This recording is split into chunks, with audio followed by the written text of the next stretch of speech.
let's get started with Spark. The first slide itself in our Intellipaat course says Spark enable distributed data processing through functional transformation on distributed collections of data. Do you really understand what is this definition all about? Not really, right?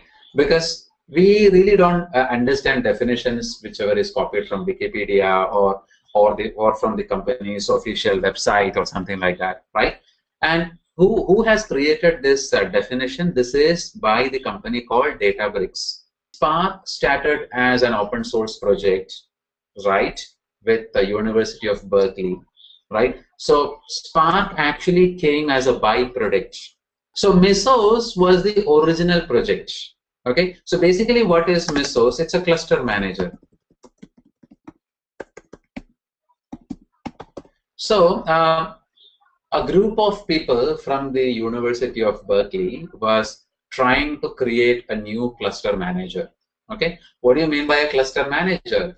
It's very simple. You have a group of machines called a cluster, and if any application want to use the resources in the cluster, then the cluster manager can help you to do that. For example, if I'm having, let's say, 100 machines in a cluster, okay, any cluster, okay, and if I write an application which can process some data in the cluster, then say every machine will have, say, 10 GB RAM and a 1 terabyte hard disk and so on and so forth. So if multiple applications are launched in a cluster, how the applications can, get enough resources to run their programs. So that is decided by somebody called a cluster manager. Now there are many cluster managers available, and a group of people was trying to create a new cluster manager, and they call it as Mesos. So Mesos was the original project. So what happened was that when Mesos was created, everybody was happy, right? People were like, all right, so we have created a new cluster manager. This is really great. It is working fine, and so on and so forth. But then they were thinking about creating an application which can run on Mesos.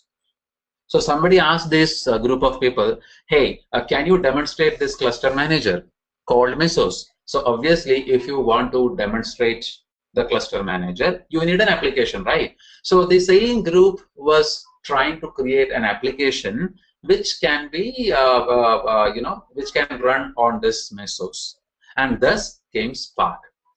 So Spark came as an application which originally was designed for Mesos, for cluster, so that they can just test Mesos. Nobody thought that Spark will become such a great thing. The definition that you see on the screen is actually by the company called Databricks, who is the inventor of Spark. So what they say, this is the actual definition of Spark. Spark enable distributed data processing. So the first term you have to understand is distributed data processing. And what do you mean by distributed data processing? Which means your data can be processed in more than one machine. That is obviously distributed data processing through functional transformation. So this is a very important point, right?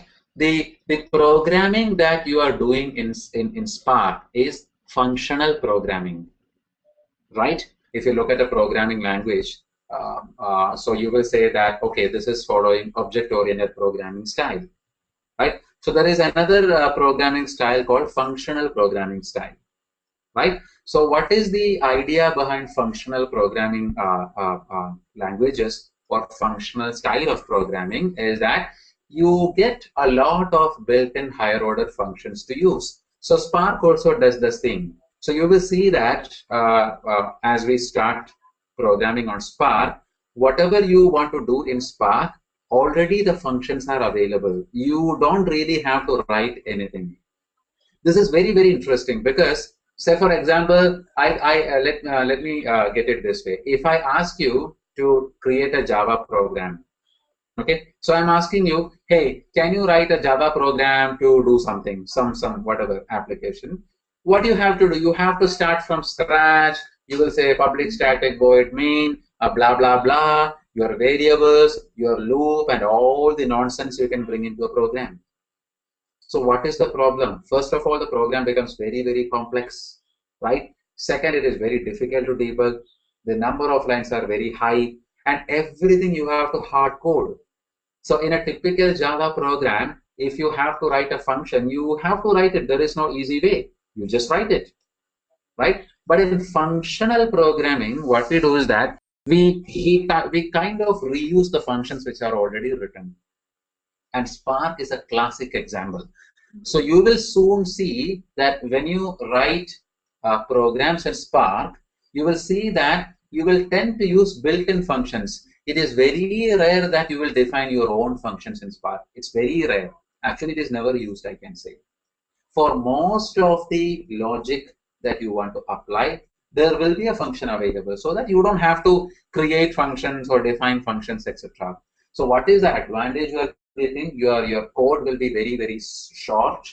Like probably you can compare this with scripting languages. Well, this is not a scripting language I'm talking about, but what is the advantage of scripting languages? Their code size is very, very small, right? Same way, when you represent your programs in the functional way, your code will be very, very small because you already have functions defined for almost all the logic. So the code maintenance also become very, very easy, right? So Spark understands functional transformations on distributed collections of data. So basically, Spark is a framework which allows you to process data which is distributed using functional aspect. Now, I really don't understand because this is the definition from Databricks. So these are the guys who practically invented Spark. But there is one term missing here. One word is missing here. The word which is missing is in memory, right? And why it is so important is because the true power of Spark is that Spark will try to run your program in memory. When I say in memory, RAM, right? In the RAM of your systems. So I think most of you will have a doubt that, hey, other systems are also doing the same. For example, if you're writing a Mapreduce program in Hadoop, ultimately the data is coming to the RAM only, right? So then what is the difference in Spark? So you will have a doubt about that, but I will come to that point very soon. But understand that one of the key aspects or the USP, there is something called USP, right? Unique selling point. One of the reasons people love Spark or use Spark is because it is in memory, or it uses RAM, the entire RAM, rather than reading from hard disk or something like that. That is one key reason. And so the next question will be obviously why that term is missing in the definition, right? Missing in the definition because in memory is option. Okay, so you will also have a doubt. What if I don't have in memory? What if I don't have enough RAM? Does that mean Spark will not work? No, Spark will definitely work. Why Spark? So actually, Spark was created so that it will address the drawbacks of Mapreduce, right? So modern distributed computing problems need a programming abstraction that is better than Mapreduce, an abstraction that wraps Mapreduce into a single concept. So originally the idea behind Spark was to design a new framework which is better than Mapreduce. A need for faster Hadoop to solve every distributed computing problem. A need to natively solve iterative algorithms, a tough challenge to solve using only Mapreduce abstractions, and to solve interactive data mining problems. So probably this slide will give you more idea. So what happens is that you see most of the companies will already have a Hadoop cluster. Is there any other framework which can exactly match with all the capabilities of Hadoop? Is there any other framework? The answer is no. The answer is absolutely no. There is nothing on earth which can match. So you will be wondering why. When I say Hadoop, it's not Mapreduce. Hadoop is not MapReduce, the entire Hadoop framework, including all the tools you can think about, right? So the answer is no. There is no other tool which can compete with Hadoop. And what is the reason? The reason is that Hadoop came in 2004, right? Somewhere in 2004. And it was the first solution for big data. So what happened? Immediately, all the companies started using Hadoop. If you look at Facebook, if you look at Yahoo, any company that you name which were having a big data problem started using Hadoop in 2005. Nobody questioned Hadoop. Nobody had the time to create something like Hadoop. Rather than doing that, they started using Hadoop. On top of that, most of these companies became contributors to Hadoop. If you look at the source code of Hadoop today, and if you look at the major committers to Hadoop source code, which are the companies who are major committers to Hadoop source code? Microsoft, Google, Yahoo, right? Then Cloudera. You name any major player in the industry, they are all part of the committer list for Hadoop. So rather than building a competition, these companies try to invest in Hadoop and solve the problem. So for that reason, Hadoop has been like a monopoly, right? There is nothing like Hadoop in the world, right? And so every company started creating their own Hadoop solution. I know that IBM has their own solution. IBM has something called big insights, and IBM can give you big insights on their cloud, which is called Bluemix. But again, end of the day, it is Hadoop. Again, if you look at Microsoft, Microsoft has Azure, that is their cloud platform. In Azure, Microsoft has something called HD Insight. Now, at end of the day, HD Insight is again Hadoop. Look at Amazon, they have something called Elastic Mapreduce, that is again Hadoop. So all the companies, who are selling, modifying, ultimately it is basic Hadoop. Nobody has created something which can match with Hadoop. This is a very serious problem. This is a very, very serious problem. Why? Because it's monopoly, right? It is monopoly, right? Only one company in the world or only one framework in the world.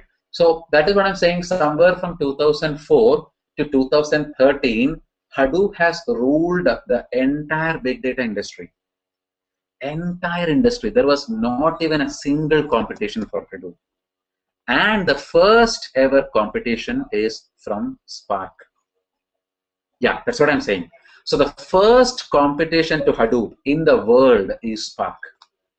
Okay, and Spark is a serious competition, but Spark is not something which is going to how do I say, replace Hadoop. We know that, right? Spark can coexist with Hadoop. So what Spark says is that I have a better solution, right? I have a better solution for you. But since most of you are using Hadoop, I will give you an option to install Spark on top of Hadoop. Are you understanding what I'm saying? Most of the companies are having Hadoop because Hadoop is the only solution, right? So when Spark comes into the picture, Spark cannot tell people that, hey, forget Hadoop and use me. Nobody will do that because companies have already invested millions of dollars in Hadoop. They have big clusters of Hadoop. So what Spark says is, you know what? I will give you a better solution, but don't delete Hadoop, install Spark on top of Hadoop. That is how Spark places itself. This slide actually shows Mapreduce, right? Now, for those who do not understand Mapreduce, right? Mapreduce is the default programming framework on Hadoop. So if you're having data in Hadoop, and if you want to process the data, then you use something called Mapreduce. In Mapreduce, there are two programs called mappers and reducers. There is also a middle stage called shuffle and sort. But most importantly, in Mapreduce, you have two programs. There is something called a mapper program. Then there is something called a reducer program, right? Mapper and reducer program. Now, in this slide, what is being shown here is very simple. At the bottom of the slide, you have something called HDFS. Okay, which is the Hadoop distributed file system, meaning that is the hard disk, the distributed storage, permanent storage or hard disk or whatever you can say, that is HDFS. Now, let's say you are running a Mapreduce job. What will happen in the Mapreduce job? You have mapper and you have reducer. What the mapper will do? The mapper will read the data from HDFS. So where is it trying to read the data? The mapper is trying to read the data from hard disk, right? Obviously, it is very, very slow. Then mapper will run and then it will store the intermediate result again back on HDFS, right? The shuffled, right? Again, your reducer is doing what? Again, the reducer is reading the data back from HDFS, which is again the hard disk, process it and store it back in HDFS. Now, imagine you are having a chain operation, something like an iterative algorithm. So what is an iterative algorithm? You know, it keeps on processing the same data in an iterative fashion, right? So if you are having an iterative operation, okay, so maybe you want to complete the iterative operation using 3 Mapreduce jobs. So the problem is that in first Mapreduce job itself, 2 times you are reading and 2 times you are writing data to hard disk. Again, the second Mapreduce job will read its input from the hard disk because the output from job 1. Again, the mapper will store the intermediate result in hard disk. The reducer will read from hard disk, store the output again in hard disk. Again, the third job will read the input from hard disk, mapper will store again back in hard disk, so on and so forth. So you see, the problem here is that your input-output operation, right? The input-output operation is very much intensive on the hard disk. So as you are using a lot of hard disk for Mapreduce, obviously Mapreduce is slow, right?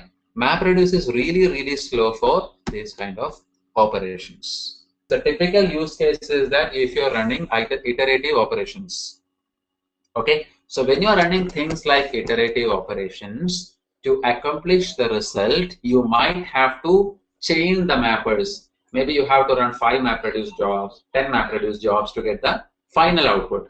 In that case, it will be really, really, really slow because of slow reads and writes from the hard disk, right? The second case I have seen is in case of machine learning, right? So when you are into things like machine learning, right? So there is something called machine learning, right? Machine learning algorithms. I have practically seen that even if you have, let's say, 5 megabytes of data, imagine you are having a 5 megabyte file. It's a very small file, right? And you're running a machine learning algorithm on top of that 5 MB file. I have practically seen that close to 15 Mapreduce jobs are fired for that. To analyze 5 MB file in machine learning, you launch 15 Mapreduce jobs. So that means job 1, job 2, job 3, job 4, it will take forever and forever to show the result. So for things like iterative operations, machine learning, data science operations, your Mapreduce is not ideal choice. Mapreduce will work really well if you're having batch processing and you want to run only one Mapreduce program, not multiple programs like this, right? So otherwise, in every other case, this will become a challenge, right? So what are the core issues? The way we solve interactive and iterative algorithms is inefficient. These inefficiencies is a result of not keeping entire data in memory. So why the processing is getting very, very slow is because you are not holding the data in memory, rather you are storing the data in hard disk, right? Keeping data in memory can improve efficiency for iterative algorithm as well as in interactive data mining. The idea of Spark, especially RDD, originated from this single thought. So we will, in fact, we will discuss a lot about RDDs later. Okay, RDDs are basic building blocks of any Spark application. So if you want to create any Spark application, the basic building block is called an RDD. RDD is Resilient Distributed Dataset. So the idea of Spark is to minimize the slow input-output writes into hard disk and keep the entire data in memory or in the RAM in the form of RDDs. That is what is the idea behind Spark. So what is the solution for this core issue then? The solution is provide a distributed memory abstraction that lets programmers perform in-memory computation on large clusters in a fault-tolerant manner. So this is what actually Spark is doing. What Spark says is very simple. Spark will say, okay, read the data, keep the data in the main memory or the RAM. Then you do whatever operation you want on the data, right? You do whatever you want on the data, and the final result only will be stored back into hard disk or wherever you want. It will not store intermediate result. So the whole operation is happening in memory or the RAM, and thus Spark is faster, right? And also it is fault tolerant. So you will naturally have this question: if Spark is doing all the operations in memory, that is in the RAM, what if my machine reboots? What if my machine crashes, right? Will it lose the data? No, not really. Spark is fault tolerant. So Spark allows the programmers to program on in-memory data. You can write your program on the data in the RAM, and rest assured it will never go to the hard disk. You can do all the computation you want and then store the final result into the hard disk or any storage that you want. Thanks a lot.